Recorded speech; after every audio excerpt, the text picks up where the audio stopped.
The Dental Download podcast is your source for insight into dental school, conversations with dentists, specialists, and leaders in the industry. With new episodes every Monday morning, I'm your host, Haley Schultz. Let's get into this week's episode. Hello, everyone. Welcome back to another episode of the Dental Download podcast. My name is Haley, and I'm your host. I'm a second-year dental student at the University of Michigan School of Dentistry, and this week we're going to be talking about Dental School Acceptance Day and choosing your dental school. Since that week that this episode is going up, it's getting pretty close to that December 1st acceptance week. I thought that it would be fitting to let you all know some of my top questions you can ask dental students at various schools if you're trying to figure out the right fit for you, some tips for how to handle stress and deal with that day if you are hoping to get some acceptance calls, and also just to share my own experience with Acceptance Day. But before we get into that topic, I did just want to do our weekly recap for this week's intro. So as I said last week, I was headed to a conference in Chicago. So it's Sunday when I'm recording this, so I just got back from the ASDA Summit. It's the national conference for ASDA, the American Student Dental Association. It's the student level of the ADA, and I am on our chapter's leadership team as well as our district's leadership team. So for our chapter, I am the Lunch and Learn coordinator, kind of vendor relations, event coordinator. Everything under that title pretty much sums up what I do. And then for our district, I am the design and communications director as well as the editorial chair. So for our district, which includes our University of Michigan's chapter and then Ohio State, West Virginia, Case Western, and Detroit Mercy. So 5 of us. I serve those 2 roles. So I run the Instagram. Eventually we're going to put out a newsletter after our conference, which is going to come up in January. And I just kind of handle communications, like I said, with basically any kind of graphics, informational posts, getting the word out if we're having any events, and facilitating that communication between chapters. It's not too much work, but I have been helping out a little bit with planning our district conference that's coming up in January, like I said, which will be in Columbus, Ohio, just with a few of the small details, but our trustee has been doing most of the planning as well as other people on the executive cabinet. But that's its own topic. I wanted to tell you all how this week's conference went. It was in Chicago, Illinois. We got there on Thursday, and we didn't have any conference that day. We just showed up early simply to have a good time. So we went out to lunch, and then we shopped, went to the Office Experience, the TV show's pop-up that they have in Chicago. Then we went to a pre-dinner apps and drinks, and then we went to a real dinner, went out a little bit, and then the conference was all day Friday, 7:30 to 6, and then there was a wine and cheese thing sponsored right after, still at the conference center. The conference center was connected to the hotel, so it made it really easy. You didn't have to go outside or get rides or anything throughout the day. And after the sessions Friday, there was a boat cruise sponsored by MedPro, which is a malpractice insurance company. So they do the boat cruise every single year in off of Navy Pier. It was a lot of fun. It was like a 4-story boat. Everything was inside, but a full dinner buffet. Drinks were open bar, just like beer and wine, which was really nice, and lots of dancing, like DJs on all the floors. Then you could go up to the roof of the boat if you wanted to take some pretty like city pictures. So I did that as well with my friends. It was fun to just kind of dance and have fun with students from all over the country. I got to see a lot of people that I've connected with in the past over Instagram, so a bunch of dental students from all around the country. Fun to meet them in person for the first time. It was awesome. And then after that, we just kind of went back to the hotel. Well, I did. Some of the students went out to more clubs and bars and stuff, but by the time that was done, I was already pretty tired. It was like 11 p.m., and there's a time change between Michigan and Chicago, so it was midnight in my mind, and I was ready for bed because I had to be up bright and early. Saturday, I had the opportunity to meet with the CEO and founder of Pacific Dental Services, get coffee with him and a few other select students, as well as one of their owner dentists, which was a really cool opportunity in the morning. And then I just proceeded into the rest of the sessions for the day. And that evening, there were 2 events. One was with Pacific Dental Services and one was with Aspen. Again, they had dinner, drinks, open bar, really fun, live music, just great mingling and having a good time in the evenings. And then again, we just went back and went to bed after all of that. And then Sunday, there was a few more conference sessions, but only like a half day. It's really nice, though, that everything was close together. That was something I really appreciated with the daytime events. All of the workshops were in the McCormick Place Convention Center, and our hotel was directly attached to it. The Hyatt is where all of us students stayed. And then the evening events, you did have to either bus or Uber or whatever you could arrange within your chapter. So that was the only really expense that you had other than paying for the conference itself. But usually the school's chapters will cover a large portion of the actual fee for the attendees. Only a select few students from each school can attend. Your school gets assigned a number of spots, and that's as many students as you can bring. And then you usually apply through your chapter, and your chapter's executive board will select members based on their involvement or their leadership positions, class standing.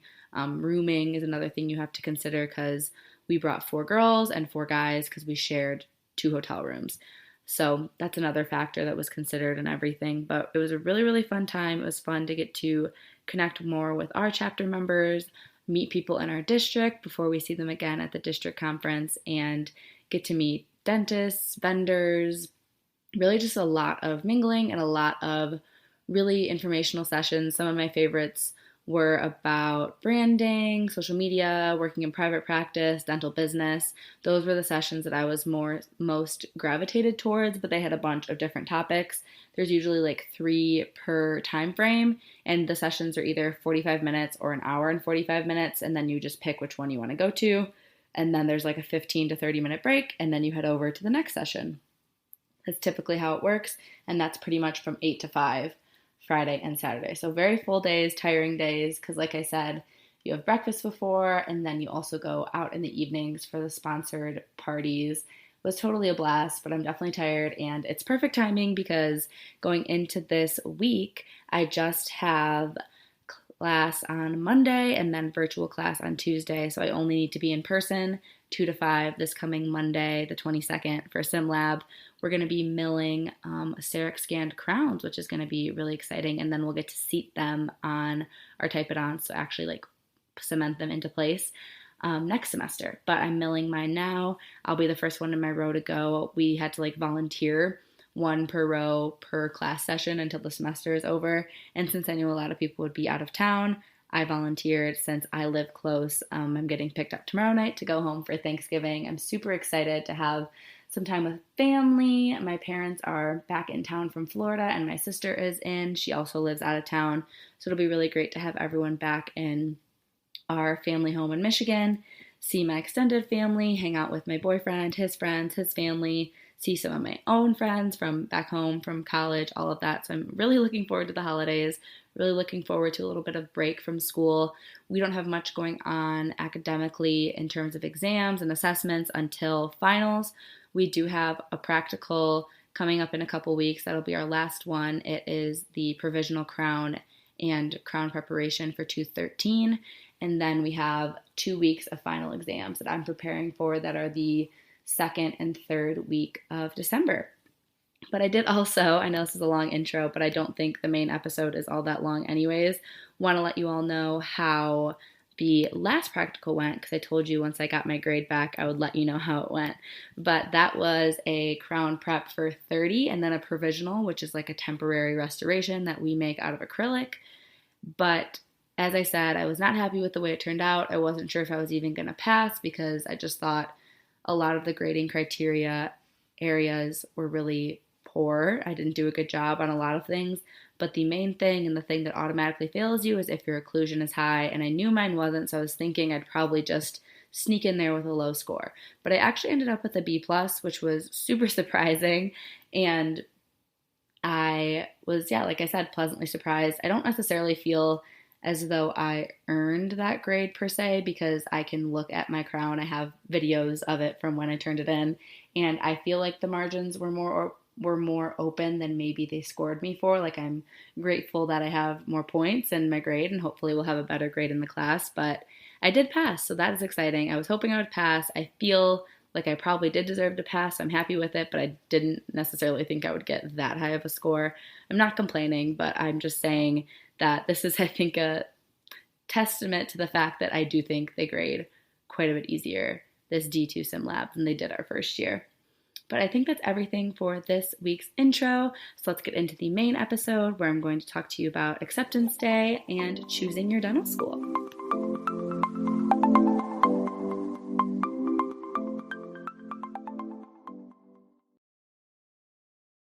Want to make a podcast? Spotify's got a platform that lets you make one super easily and then distribute it everywhere and even earn money, all in one place for free. It's called Spotify for Podcasters. Here's how it works. Spotify for Podcasters lets you record and edit podcasts right away from your phone or computer, so no matter what your setup is like, you can start creating today. Then you can distribute your podcast to Spotify, but also everywhere else podcasts are heard. Video podcasts are also available, and you can earn money in a variety of ways, including ads and podcast subscriptions. Did I mention it is totally free, no catch?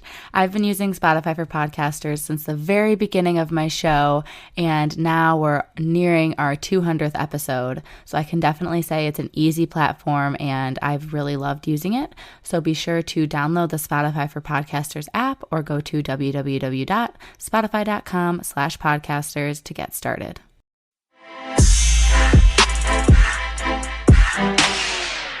Alrighty, hello. I probably sound quite a bit more crisp. I realized after I finished recording that intro clip that my microphone was not properly hooked up to the laptop. Like, it wasn't set to the right audio input, so it was just recording the audio straight off my MacBook rather than my microphone, even though I thought I was talking into the microphone. But I decided not to re-record the intro just because I feel like it wouldn't be quite as authentic as my first go around. So hopefully the audio quality wasn't too bothersome. But let's get into the topic, which is going to start off with acceptance day, some of my tips, and then if you are accepted, tips for choosing a school and questions you can ask. So first things first, acceptance day coming up that first Monday of December. Obviously, you're going to be nervous. I know I was nervous. I do have a video documenting all of acceptance day. If you haven't seen it, I will put it in the description of this podcast. For me, that was back in 2019, I believe, December 2019, and then it became 2020 that January right after. But I would just say try to stay busy. Only a few schools actually contact students at like 12:01, like right when it officially becomes that day on the clock. Most schools don't start calling until the business day starts. So I really wouldn't recommend staying up till 12:01 just to see if you get any contact. I think the only schools that do that are, definitely correct me if I'm wrong because I didn't actually hear from these schools, but perhaps Louisville and Boston and maybe a couple others. But you should know if you've been like looking things up online if your schools do that or not, and none of mine did. So I would recommend just going to sleep if you can calm your nerves and then trying to stay busy throughout the day. I had like 3 classes to go to and I had finals coming up the next week, so I was a little bit stressed, but it was so hard to focus on anything other than hoping to get these calls because that's like our future and that's what you are most concerned about rather than one exam or something.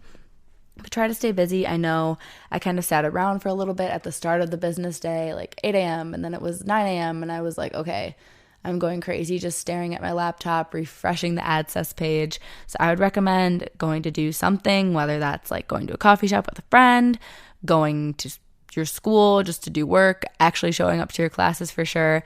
But I didn't have anything till later in the day, so I went ahead and went to the gym, and then I actually got a call from Detroit Mercy while I was on the elliptical, so I had to hop off the elliptical, run into the gym locker room, and take that phone call. And then I ended up getting my second acceptance to Michigan, once I was done with my workout, sitting in my car about to go home. And again, you can see all of this play out in that video. It's actually, I think, my second most viewed video, but that was kind of the first of my acceptance day. And then I went to class, and while I was in the middle of my histology lab, I saw an email pop up from Tufts about my acceptance. I don't think I got a phone call from them at all, actually. And then I got a phone call quite a bit later in the day, almost like 5:30. So I kind of wasn't expecting any more calls because I thought the business day was over, from Ohio State. And those were the 4 schools I got into. My 5th school that I interviewed at, I was waitlisted at, which was Pitt. And then all the other schools I applied to, which I think was 13, I did not receive interviews from. And I submitted my deposit and everything for Michigan just a few days later. I kind of mulled over the idea of Ohio State versus Michigan because I truly did really enjoy my experience at Ohio State, and it wouldn't have been that different financially from Michigan because you can switch your residency, but ultimately, Michigan still made a lot more sense to me for a wide list of reasons, but this isn't a why I chose Michigan episode. I can make one of those if you want. I do also have a YouTube video about why I chose Michigan for dental school, but this is just going to be general that you can apply to any school that you're applying to. But so, like I said, stay busy, and that also kind of walked you through how I tried to stay busy throughout my day. As soon as I got those few acceptances, particularly to Michigan, which was my top choice school, I called all my friends and family. Everyone was really excited to hear about it. My sister was really sweet and sent me a little like congratulatory cookie from Insomnia. My mom drove up because she works remote, so it was like a 45-minute drive, and took me out to get coffee and brought me flowers and like a little stuffed tooth that you might still see if you watch my videos or follow me on Instagram. It's like sitting in the chair in my bedroom.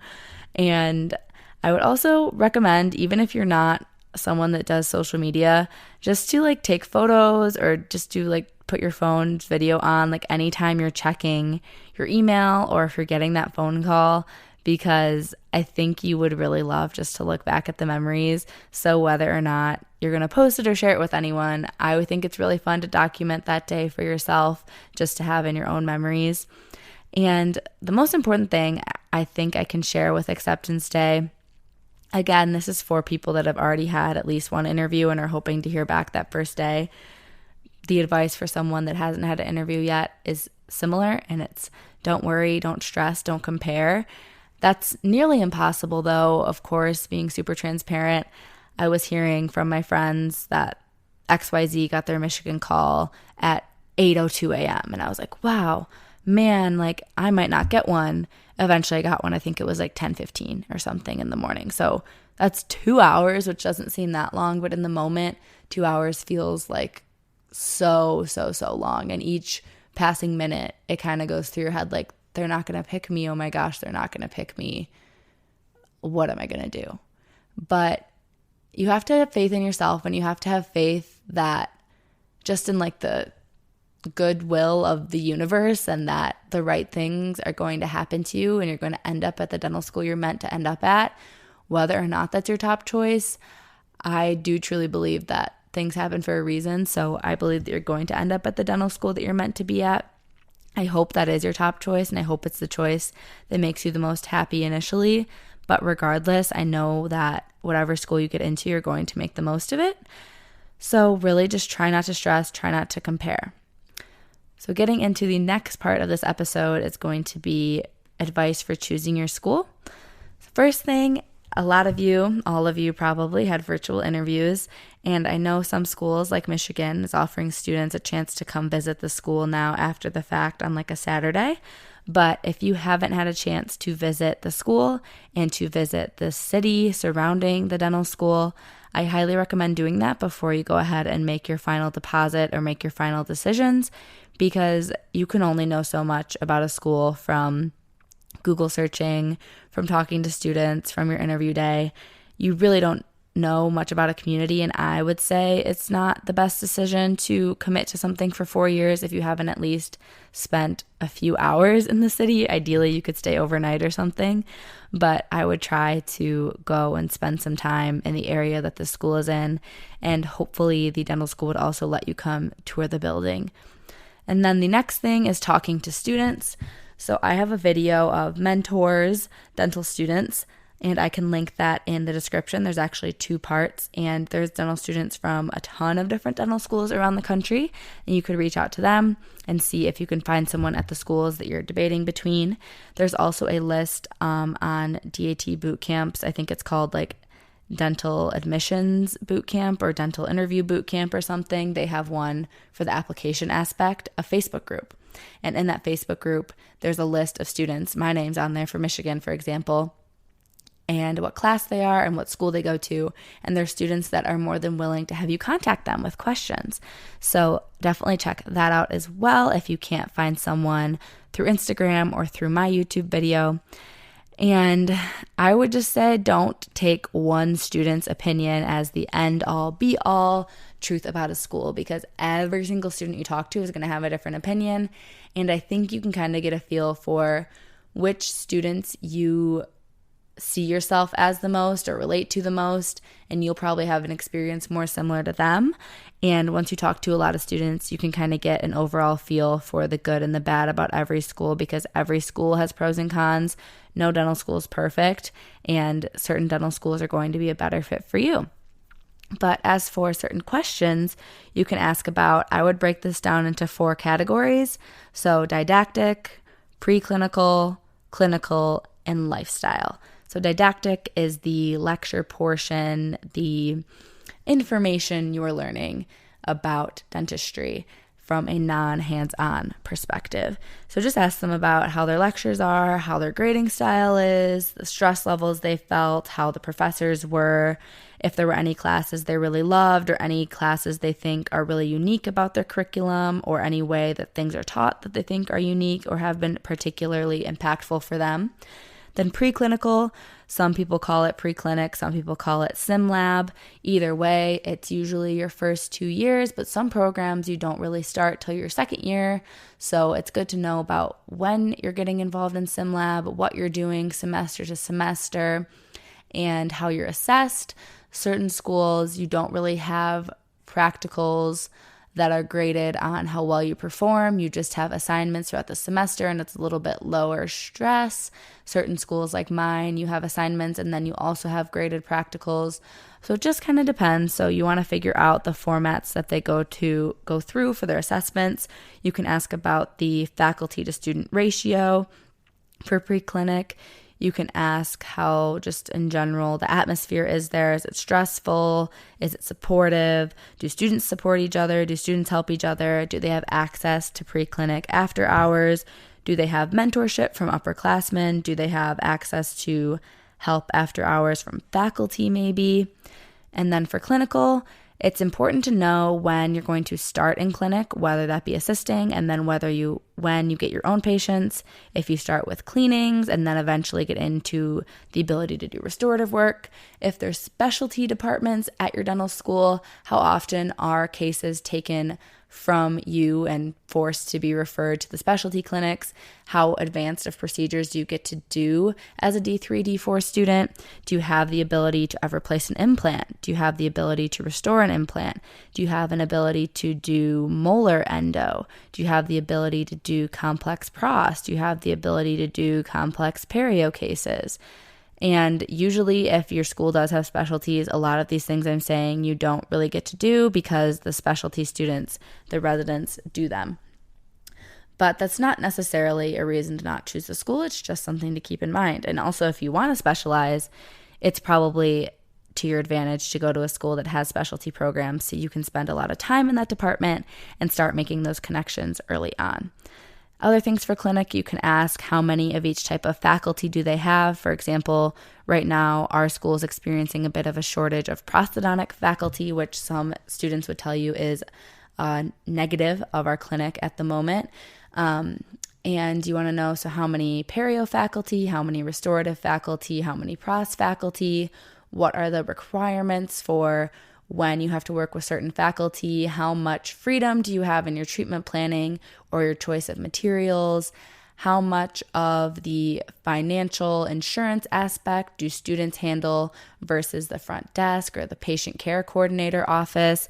How does scheduling happen? Do you schedule your own patients? Is it scheduled for you? What are the appointment time slots? How many patients do students typically see a week? How often are patients no-showing? How often are they getting new patients? How many patients are on their roster? What is their CEUs, is what we call it, clinical education units, just how many points you get for a type of procedure. What are those requirements? Do students often complete them early? Is it a struggle to complete them? Those are a lot of different things you can ask about the clinic. I'm sure there's even more, but those are just some things. And then lifestyle was the fourth category I had on here. So you can ask them about clubs. You can ask them about making friends. Are people friendly? Is it cliquey? Is it a social group? Are they more studious? You can ask about cost of living, places to live, costs of like going out and doing things, restaurants. Ask about transportation. Do students bring their cars? Is it a drivable city? Is gas expensive? Do people use public transit? Are there buses on your campus? And then also ask about like their work-life balance, how their lifestyle is. Are most of the students in your class in a younger, single, social lifestyle stage, or are most students more settled down, living with a partner, have pets, possibly even children? Kind of what is the atmosphere there, and kind of the ratio of those different types of lifestyle stages within most of the classes. That way you can see if it's a good fit for you. Those are really all the things I can think of off the top of my head for those four categories, but I do just want to reemphasize a few key points before I finish up this episode. Just that every single school has its pros and cons. So I really, really would think about the fact that I think you can be happy anywhere, that you can make the most of any school. So I would really encourage you to think hard about the financial aspect of your decision. And if you have the opportunity to go to an in-state school or go to a school that's offering you a financial aid or scholarship, that it would probably be the best choice unless there's several really important reasons calling you to go to another program, because it's going to make your dental school experience less stressful knowing that you took the financially safe option, and it's going to make your first few years out of school better. It's going to let you have more freedom in the jobs and contracts that you're going to be signing when you graduate. You won't be necessarily locked into a so-so contract or so-so company just because they're offering you the highest pay. You can really have some more freedom to do what's best for you as a clinician rather than being focused on the money if you're not as burdened by debt, if you're picking your cheapest choice.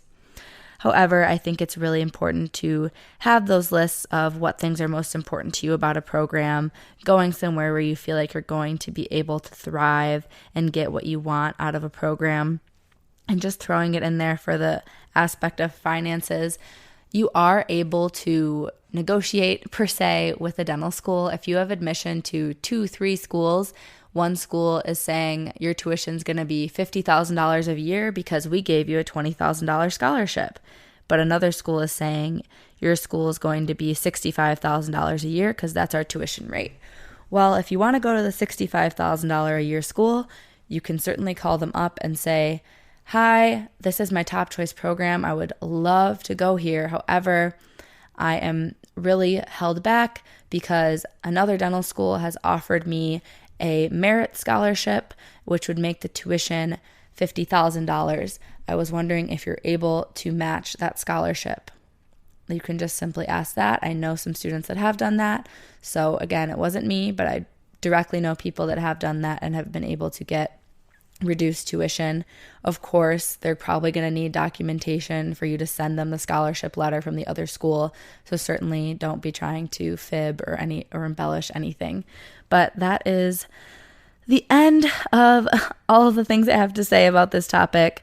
As I was trying to emphasize, stay calm, try to avoid comparison, trust the process, trust your hard work, trust that you will end up at the right school for yourself, on the right timeline, at the right time, at the right place.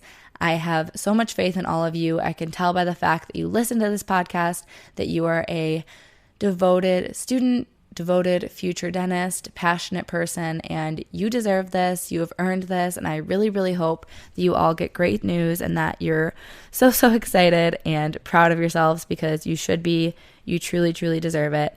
And if any of you get good news, please, please, please send me a message on Instagram, whether it's to @DentalDownloadPodcast or my own page @HaleySchultzDental. I would love to hear about your acceptance day. Let me know how it goes. With all that being said, that'll be the end of this week's episode. Next week, we'll be back with another guest, and I am wishing you all a happy Thanksgiving as well if you are listening to this the week that it comes out. And that is everything. I will talk to you next Monday.